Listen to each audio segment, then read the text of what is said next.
It is a strong Category 3 hurricane with maximum sustained winds of 120 miles per hour. As many of you know, these tracks have migrated over the past 2 days, and more recently, starting this morning, the track has migrated south of Tampa. At the 11 o'clock advisory from the National Hurricane Center, had landfall somewhere in the Sarasota area.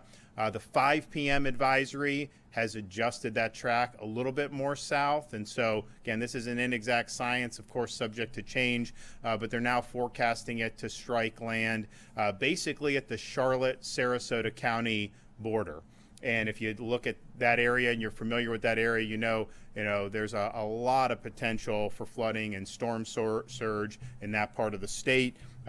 You also, because of the track it's taking, expect a major impact somewhere in that area, but it's also going to continue moving throughout the state, and it's actually going to exit probably somewhere Volusia, Flagler, St. Johns counties. So that's going to take tropical storm force winds at a minimum up through almost like it's riding I-4.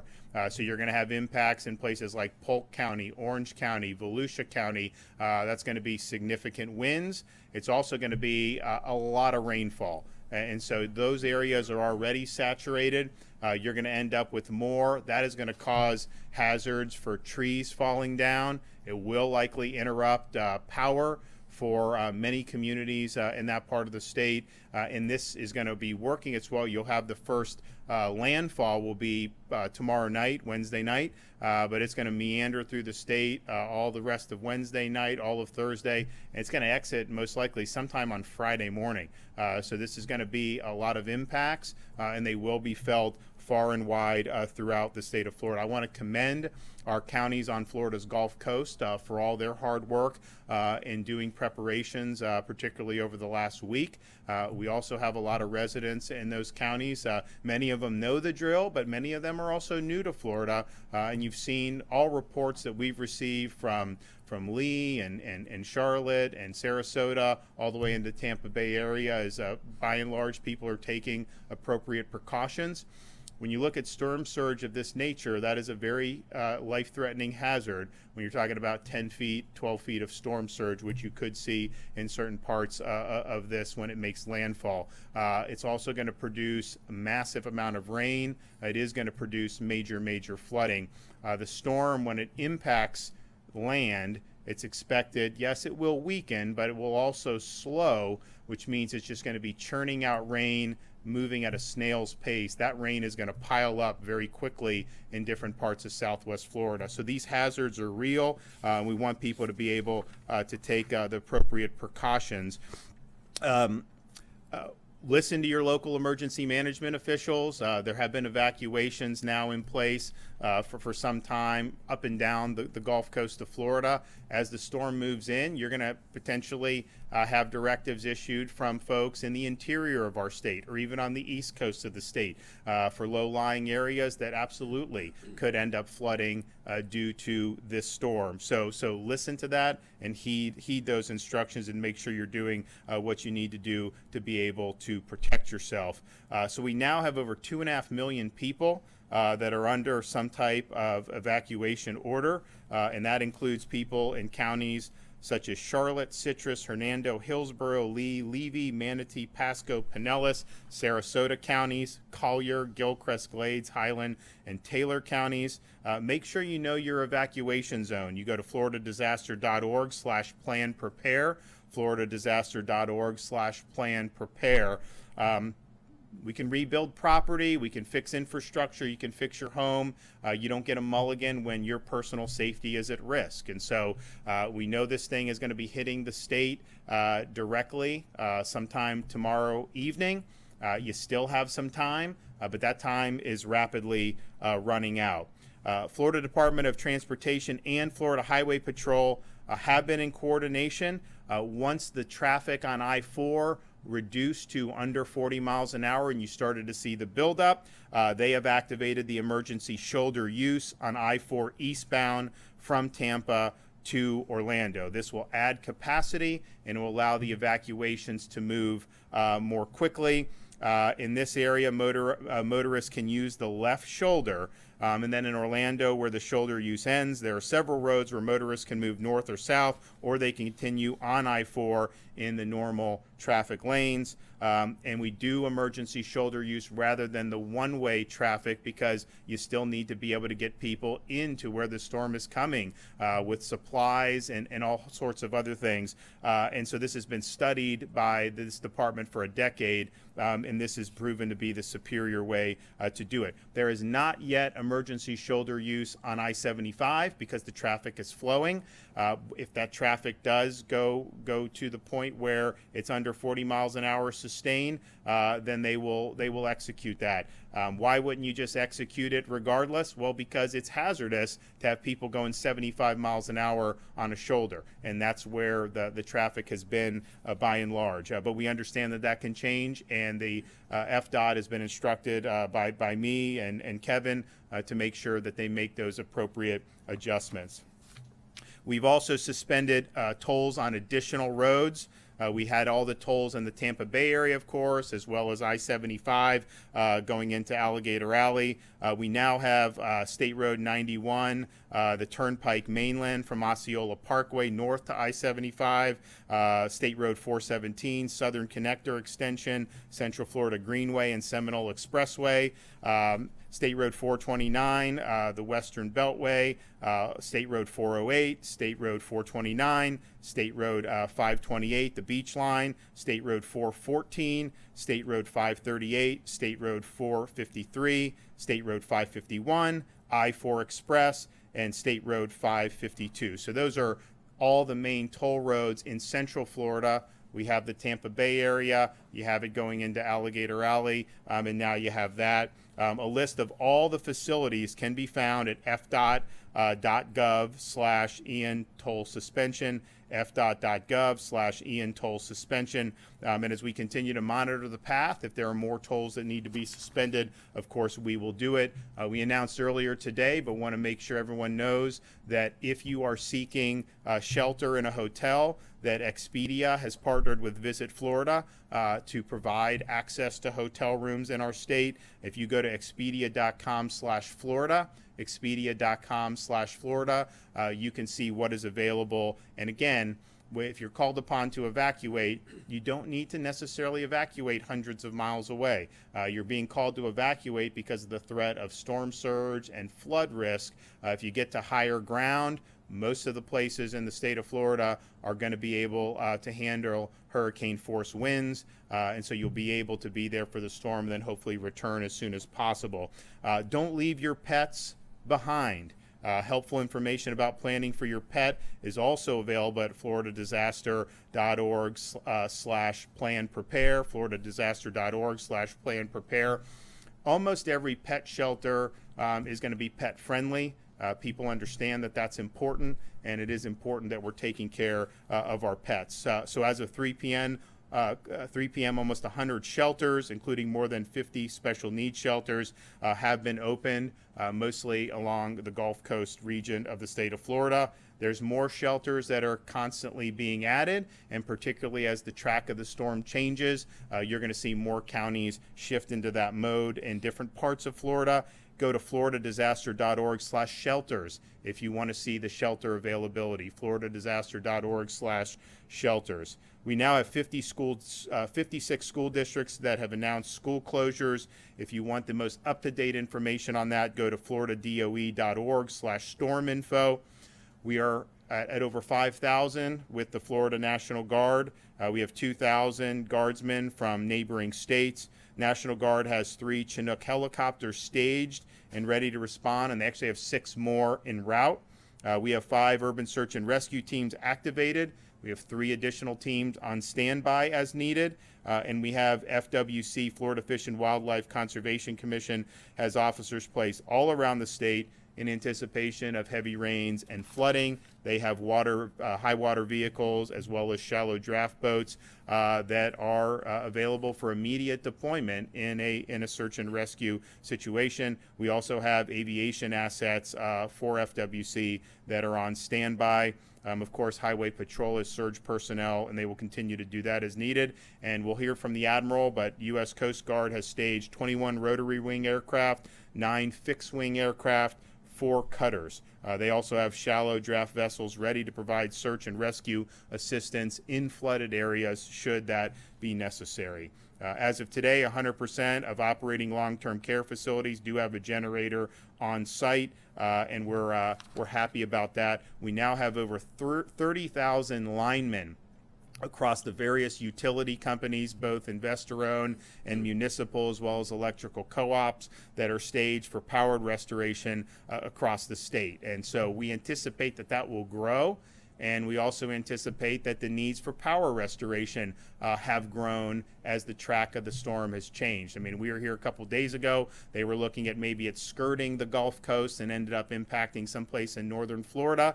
That obviously would be less power impact than having a direct entry into southwest Florida and then cutting across the state where it's going to impact millions and millions of people. So they all understand that, and the impact area really spans all of their different customer service areas. I mean, you're going to have FPL, Duke, TECO, all of them are going to be impacted by this, and all of them have people that are ready to go. We've gotten at Florida DEM about 730 requests for assistance. Over 600 have been fulfilled. Others are on the way. Some can only be fulfilled once the storm hits, and they will be. As the track of the storm has shifted more south, Kevin Guthrie has shifted more resources to the southwest portion of the state, and so you have folks that are there, medical, shelter, a whole host of different ways to be able to help the folks there. We are bringing in more than 1 million gallons of fuel to support response efforts. We have 10 feeding kitchens staged in the area through our nonprofit partners, and then 15 hospitals and over 100 healthcare facilities have been evacuated across the Gulf Coast.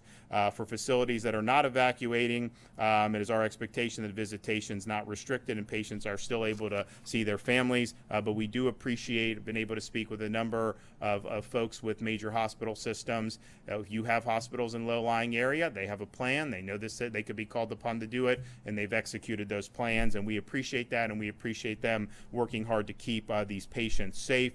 Again, if you have any questions about what to do over the next, obviously, if you're on the west coast of Florida, this is something that is much more imminent. You are going to get, as we get into Thursday and Friday, you're going to see impacts all the way to the east coast of Florida. This thing's going to exit the state of Florida and most likely end up getting stronger, riding into the Atlantic, and then probably hitting Georgia, South Carolina, someplace like that. So this thing's the real deal. It is a major, major storm.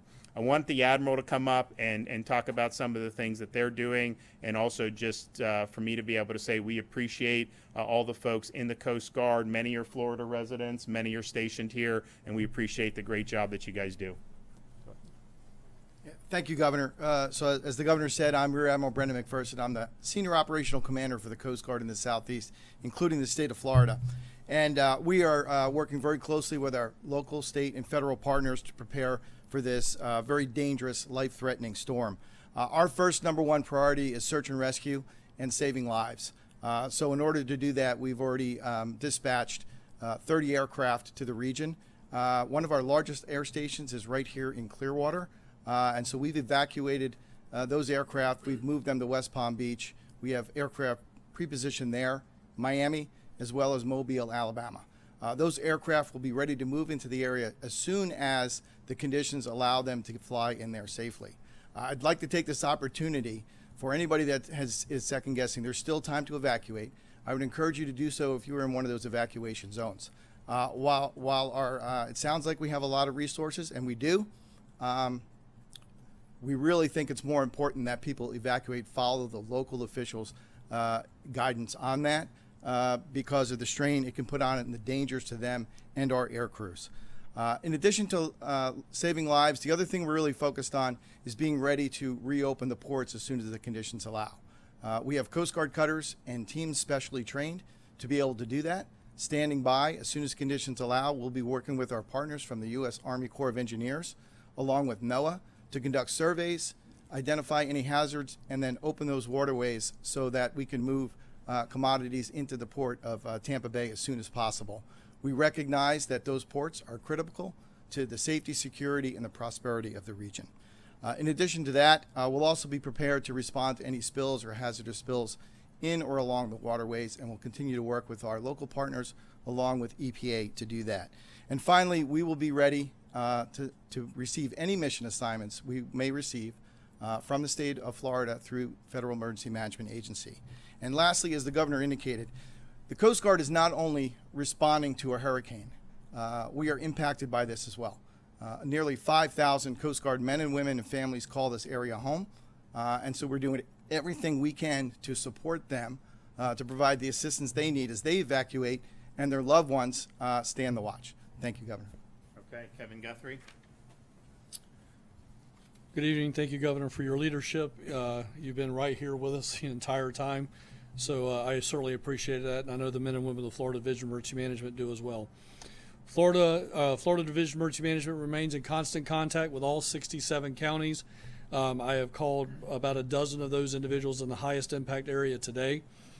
We currently have more than 700 active missions, as the governor has already mentioned. This includes coordination of resources such as trucks of food, water, generators, pumps, and most importantly, staff to staff shelters. We're mobilizing and deploying over 100,000 tarps to protect homes from storm impacts after the disaster.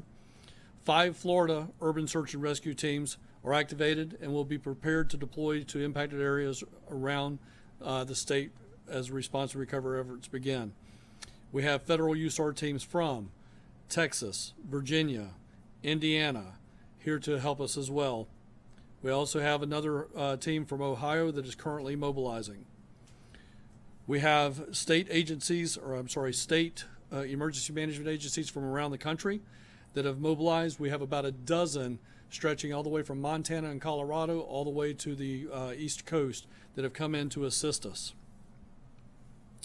We're currently coordinating the provision of meals for first responders staged in Orange County. If residents have any questions about resources for Hurricane Ian, I urge them to reach out to their local emergency management agency or public safety office. If they cannot find the information there, they can go to our website at floridadisaster.org/plan-prepare. At this point in time, I urge everyone that is in an evacuation zone, that has been asked to evacuate, the time is now.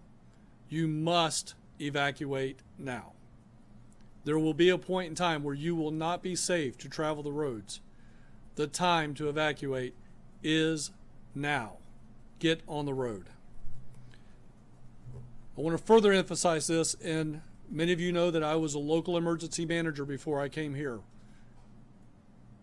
There will come a point in time when local public safety officials will not be able to respond to your help, your cry for help. They will not be able to do it.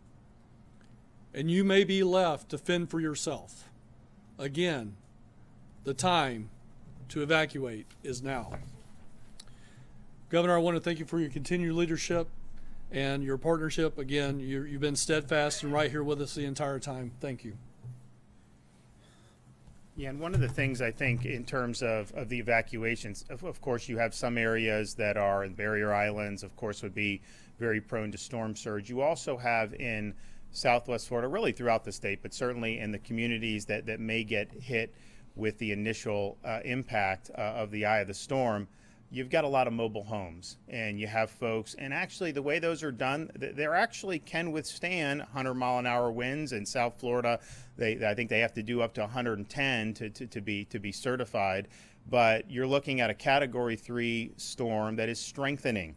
It will become a Category 4 storm, and it may even be a Category 4 storm when it makes impact in what looks to be Southwest Florida. So that is not a risk that you want to take if you are living in some type of mobile home or manufactured housing. And I know a lot of people have left and have sought shelters, but it's my understanding that not everybody has. You still have time to do it. You do not have to evacuate hundreds of miles. Obviously, if you have friends, family, some of that, hotels, that's preferable. But as a last resort, these shelters are open. And I would just urge people to take advantage of that. I know it's not easy sometimes to leave your home, and I know people don't want to see anything bad happen when they get back. But the stakes are high. This is a very powerful storm. It will weaken once it gets onshore, and by the time it moves through the state, and it's not going to cut through the whole state as a Cat 4, but it very well may make impact as a Cat 4, and that's really, really serious business. Okay, any questions? Yes, sir.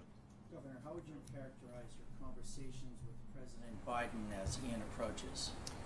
So I have not personally spoken with the president, but FEMA has approved our pre-landfall request. We've had Gracia here really since the weekend. Gracia's been here. She's always around here.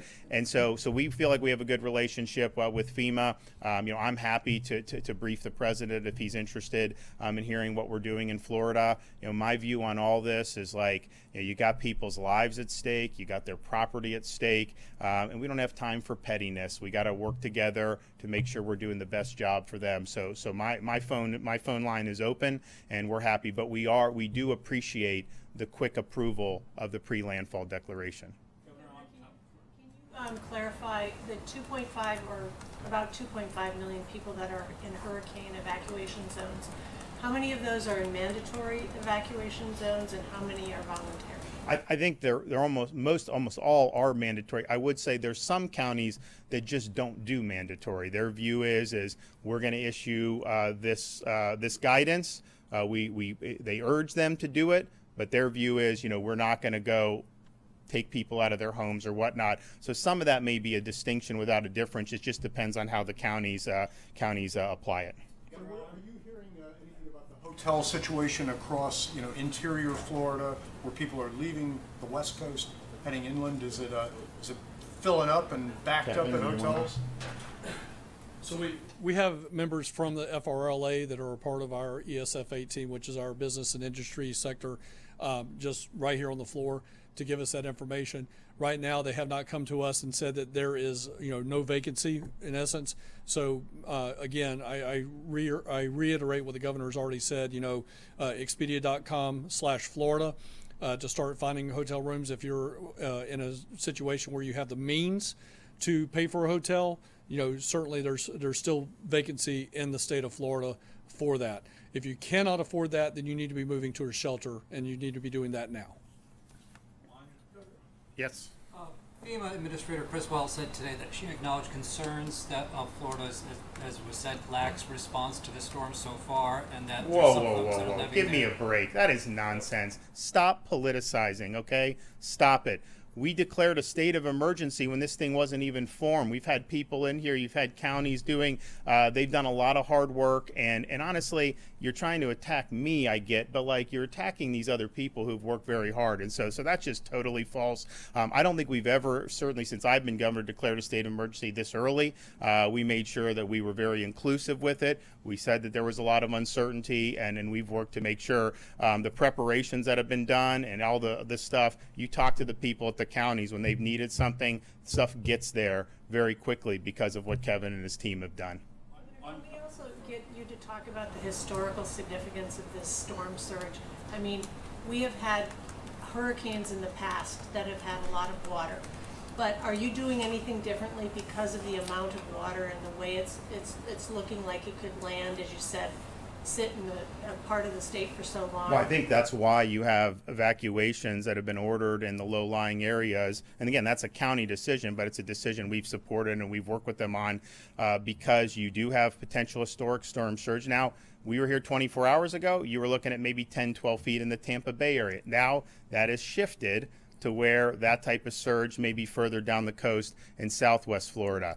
You have Tampa still going to get potentially significant storm surge as well. And so that is something at that level is life-threatening. You also have the situation where you could have almost like Hurricane Harvey was in Houston, where it gets onshore and is just slowly moving and meandering, dumping water and water and water, and that's going to pile up, and that's going to cause a lot of problems with flooding. And so, we've been talking about that the whole time. People understand that. That's why the evacuations have not just been the barrier islands, but areas that are susceptible to that type of flooding. And I think if you look at like Charlotte County and some of those areas, you have a potential for major inundation there, and it's not just the people that live on the coast. And so that message, I think, has been delivered by the local emergency managers, and I think they've done a good job. Governor, on power restoration, you had mentioned because the storm is going to be basically sitting over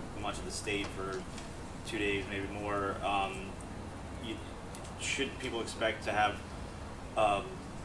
restoration crews not be able to access that area for a good while, more than usual? And do we have crews in areas, I guess, southeast Florida that can get in there when it's appropriate? So right. I mean, we've said from the beginning, people are going to lose power, and you need to be prepared for that.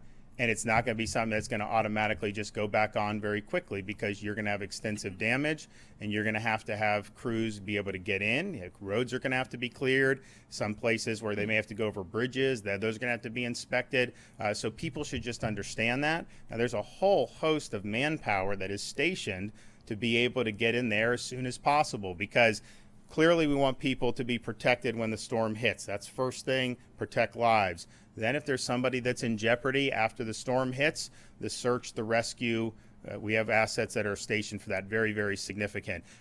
Then in terms of what do you do to get the normal society back, resumption of key services, starting with power, obviously fuel, communications. I've been in contact with AT&T, Verizon. They have an enormous amount of assets, and so those assets are deployed, and they are going to be responding, because we know how important it is to be able to communicate.